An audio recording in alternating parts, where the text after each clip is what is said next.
அனைவருக்கும் வணக்கம். இப்பொழுது பதஞ்சலி யோக சூத்திரத்தின் 36ஆம் சூத்திரமாக பார்க்க போகிறோம். எல்லா துயரங்களுக்கும் அப்பால் உள்ள பேரொளியை தியானிப்பது.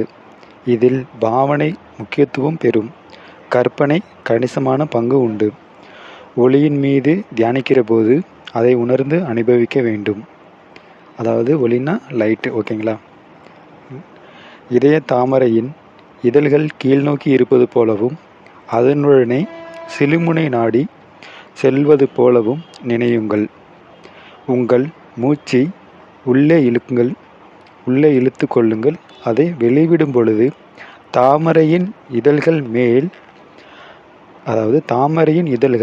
மேல் நோக்கி திரும்புவது போல் பாவனை செய்யுங்கள். தாமரைக்குள்ளே பேரொளி பிளம்பான ஜோதி ஒன்று இருப்பதாய் நினையுங்கள். அதை தியானம் செய்யுங்கள். ஓம்கார தியானம் ஒளியை தரிசிக்க உதவும்.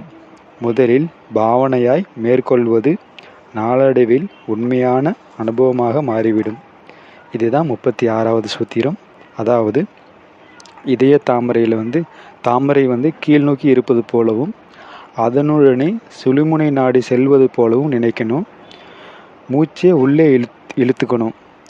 அதை வெளியிடும் பொழுது தாமரையின் இதழ் மேல் நோக்கி மூச்சை உள்ளே இழுத்துக்கிட்டு அதை வெளியிடும் பொழுது தாமரை இதழ் மேல் நோக்கி விரிவடைவதாக, மேல் நோக்கி திரும்புவது போல பாவனை செய்யுங்கள்.